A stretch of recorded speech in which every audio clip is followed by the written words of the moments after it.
Hello traders. सो अभी तक जो हमने ऑप्शन की सीरीज स्टार्ट की है उसमें हमने ग्रीक सीखे हैं वेगा, डेल्टा एंड थीटा, और आज हम सीखने वाले हैं गामा को। अब ये सारे ग्रीक्स मैंने शुरुआत में इसलिए बताया क्योंकि इन सारे ग्रीक्स की वजह से ही ऑप्शन के प्रीमियम के अंदर असर पड़ता है। मीन्स कि ऑप्शन की प्रीमियम का डायरेक्ट और इनडायरेक्ट जो असर होता है वो इन ग्रीक्स की वजह से होता है, जो भी अप डाउन होता है वो। और गामा को लास्ट में इसलिए लिया क्योंकि गामा के साथ साथ हम लोग गामा की एक स्ट्रेटजी है, गामा ब्लास्ट एक्सपायरी स्ट्रेटजी, वो हम सीख सकते हैं। ये सारे ग्रीक समझने के बाद आप ये स्ट्रेटजी अच्छे से समझ सकते हैं। तो चलिए हम देखते हैं। तो चलिए पहले समझते हैं गामा है क्या। अब गामा जो है वो चेंज करता है डेल्टा की प्राइस को। ठीक है, अगर आपने डेल्टा वाला वीडियो देखा है तो आपको पता होगा कि डेल्टा जो होता है, डेल्टा का जो प्राइस होता है उससे ऑप्शन की प्रीमियम में चेंजेस आता है। ठीक है, पर यहाँ पे गामा जो होता है वो गामा इस डेल्टा को चेंज करता है। मीन्स कि डेल्टा कितना ऊपर नीचे होगा, डेल्टा की प्राइस क्या होगी, वो हमें गामा की वजह से पता चलता है। मैं आपको सेंसिबल की वेबसाइट पे लेके जाऊंगा तो आपको अच्छे से समझ में आएगा। देखिए हम यहाँ पे सेंसिबल की वेबसाइट पे आ गए हैं। अगर मैं यहाँ पे जाता हूँ और मैं ग्रीक्स देखता हूँ, ठीक है, अब ग्रीक्स में देखने पे एट द मनी क्या, देखिए आपके कॉल डेल्टा, पुट डेल्टा जो हम समझ चुके हैं क्या होता है, थीटा हम समझ चुके हैं इसमें क्या है, वेगा हम समझ चुके हैं। अब यहाँ पे गामा लिखा हुआ है। गामा यहाँ पे देखिए 0.006 और हर जगह गामा है। यहाँ पे ऊपर जाते हुए कम हो रहा है, यहाँ पे नीचे आते हुए भी कम हो रहा है ये गामा।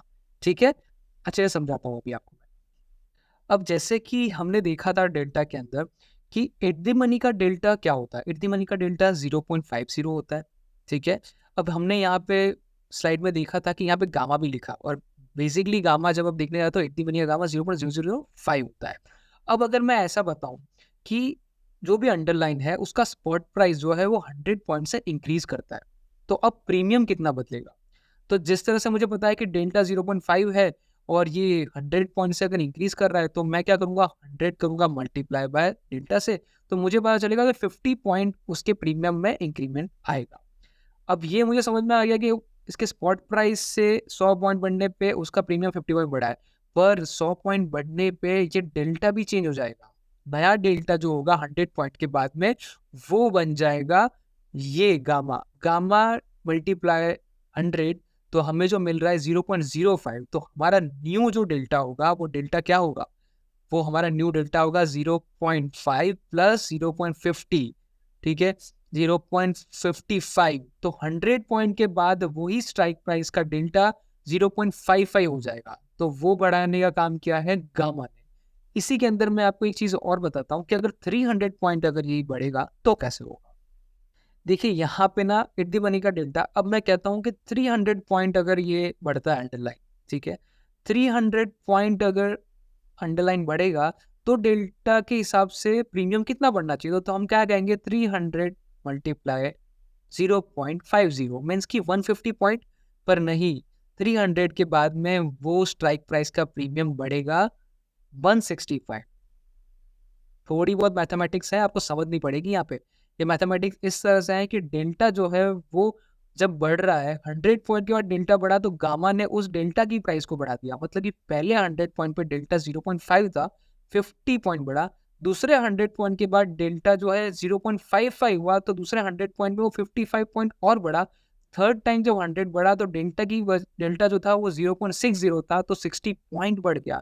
मतलब कि डेल्टा को हर बार गामा ने इंक्रीज किया, और हर गामा ने हर पॉइंट पे जब उसको इंक्रीज किया तो वो हर 100 पॉइंट पे डेल्टा चेंज हुआ।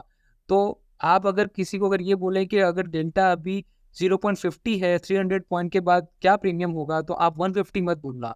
आप उसको अच्छे से कैलकुलेट करके बता सकते हैं कि इसका गामा इतना है, इसकी वजह से वो डेल्टा की प्राइस इतनी इंक्रीज हो जाएगी। तो ये एग्जैक्ट इस तरह से मिलेगा।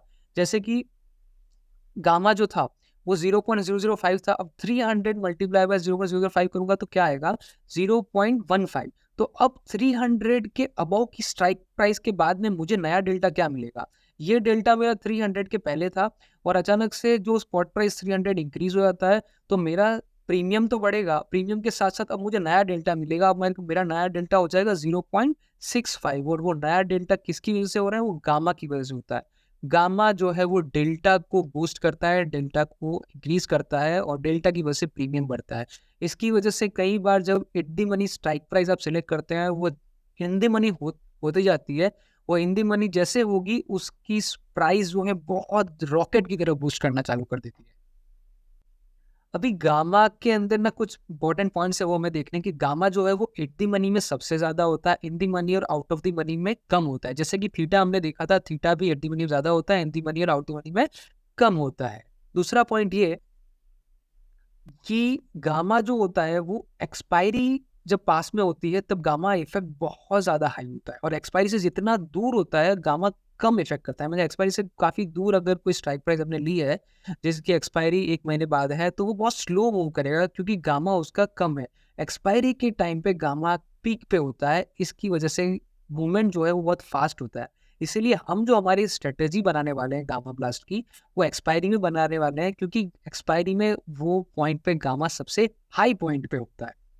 अब एक्सपायरी के अंदर दूसरी क्या चीज होती है, दूसरी चीज ये होती है कि थीटा थीटा ऑलमोस्ट जीरो हो जाता है एक्सपायरी के दिन, और गामा जो है वो हमने देखा कि गामा एक्सपायरी के दिन बढ़ा हुआ होता है, यानी सबसे ज्यादा पीक पे होता है गामा यहाँ पे।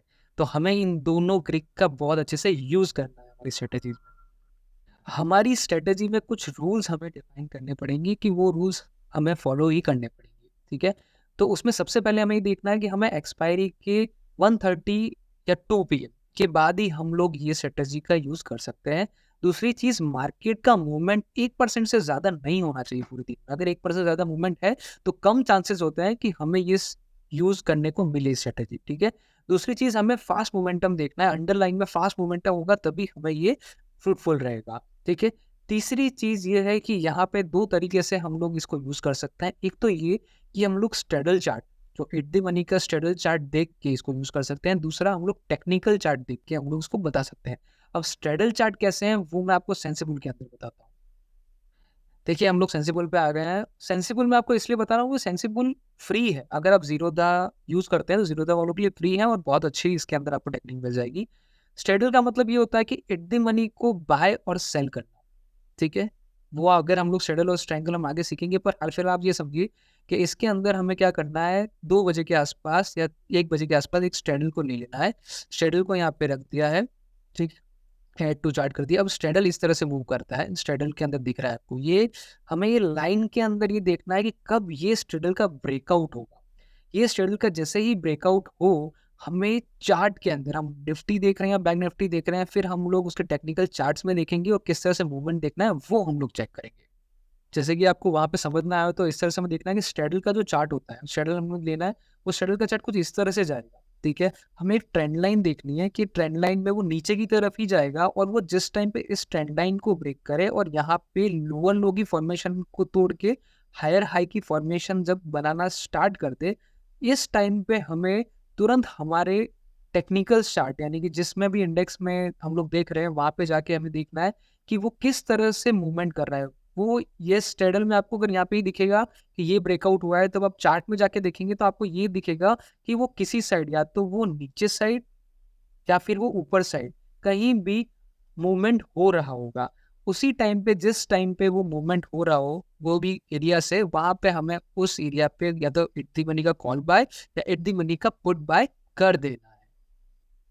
मैं एक और टेक्निक से इसका यूज करता हूँ। अगर स्ट्रेडल आपको नहीं देखना है तो आपको सिर्फ सिंपल सा इतना करना है कि आपको ना एक्सपायरी के टाइम पे 2 बजे के आसपास यानी 1:30 के बाद आप देखिए कि अगर कोई भी चार्ट, जो हमने रूल्स बताए थे कि 1% ज्यादा मूव, वो तो रूल्स देखने ही है, पर किसी भी इंडेक्स या फिर कहीं पे भी अगर आपको दिख रहा है कि वो कॉन्सोलिडेट कर रहा है, वो एक ही रेंज में यानी बहुत नैरो रेंज के अंदर वो घूम रहा है। सपोज बैंक निफ्टी है तो बैंक निफ्टी 200 पॉइंट के अंदर या फिर 150 पॉइंट्स के अंदर ही ऊपर नीचे हो रहा है, आपको इतना दिख रहा है, वो नैरो रेंज के अंदर वो 2 बजे तक है, तो चांसेस है कि वो शायद यहाँ से अप मूव या डाउन मूव करे। वो हमें पता नहीं कि कहाँ पे वो जाएगा। हमें सिर्फ इतना नोटिस करना है कि जहां से वो रिजेक्शन ले रहा है, जिस स्ट्राइक प्राइस से जहां से भी रिजेक्शन ले रहा है, सपोज वो बैंक निफ्टी 45,500 है और वो ऊपर 100 पॉइंट और नीचे 100 पॉइंट, मीन्स कि ऊपर 45,600 पे रिजेक्शन ले रहा है और 400 पे यहाँ पे सपोर्ट ले रहा है, तो हमें ये दोनों पॉइंट को जो है वो नोट कर देना है, ठीक है। अब ये दोनों स्ट्राइक प्राइस, नीचे की स्ट्राइक प्राइस पे पुट और ऊपर की स्ट्राइक प्राइस पे कॉल, इनकी ऑप्शन के अंदर हमें जाके एक ना स्टॉप लॉस लगाना है। स्टॉप लॉस मतलब बाय स्टॉप लॉस। आपका स्टॉप लॉस मतलब कब हिट होगा, जब हमारे अंदर वो प्रॉफिट में आएगा तब। मतलब आप इतना समझिए कि अगर सपोज अभी ऑप्शन का प्राइस 30 रुपीज है, ठीक है, तो मुझे एक ऐसा पॉइंट सिलेक्ट करना है कि उस पॉइंट के ऊपर ही वो बाय हो। तो मैं क्या करूँगा, मैं वहाँ पे जाके एक स्टॉप लॉस यानी पुट का स्टॉप लॉस या तो फिर लिमिट का स्टॉप लॉस जो है वो कॉल साइड पुट साइड लगा दूंगा 55 पे। और 55 पे स्टॉप लॉस लगाने पे क्या होगा, जब प्राइस उसके ऊपर जाएगा ना तभी वो मेरे को ट्रेड होगा, यानी तभी वो मेरा ट्रेड एग्जीक्यूट होगा। ठीक है, ये आपको लगाना नहीं आता है तो हम लोग इसके लिए एक वीडियो बना देंगे। पर आपको सिंपल सा इतना करना है कि दोनों साइड, दोनों स्ट्राइक प्राइस पे आपको ना एक स्टॉप लॉस लगाना है, लिमिट का स्टॉप लॉस, दोनों जगह बाई की तरफ लगाना है। ठीक है, और ये अगर आपका एग्जीक्यूट हो जाता है तो आप सिर्फ आपको वेट करना है कि उसके अंदर आप वहाँ पे ट्रेल कर सकते हैं। और हमेशा याद रखिएगा ये हीरो जीरो नहीं है, आपको ना इसमें अपना एक स्टॉप लॉस रखना ही है। मैं मैक्सिमम टाइम मैंने ये देखा है, मैं बैंक निफ्टी में हर बार इस स्ट्रेटेजी को जब करता हूँ तब मुझे जो स्ट्राइक प्राइस जो 2 बजे के बाद में नियर एट द मनी उनका जो प्रीमियम होता है 55 टू 60 होता है। ठीक है, अराउंड 11 के विक्स पे। और ये जो होता है, इतना जो पॉइंट होता है 25 टू 30, अगर मेरा जो ट्रेड है वो एग्जीक्यूट हो जाता है तो मैं 25-30 पॉइंट पीछे यानी कि इनके अंदर स्टॉप लॉस लगा ही देता हूँ। और यहाँ से मैं ट्रेल करता हूँ मेरे प्रॉफिट को, और काफ़ी अच्छे चांसेस होते हैं कि यहाँ से वो प्रॉफिट को हिट करे। ठीक है, और हमेशा याद रखिएगा जैसे ही आपने अगर 55 टू 60 पॉइंट के बाद में आपका ट्रेड एग्जीक्यूट हो गया है, 90 क्रॉस करने के बाद अपने स्टॉप लॉस को point to point break even पे लाके रख दीजिए और अपने प्रॉफिट को ट्रेल करते चलिए यहाँ पे आप। ठीक है, thank you so much guys. अगर आपको वीडियो पसंद आया तो प्लीज़ लाइक कीजिए और सब्सक्राइब कीजिए। Thank you.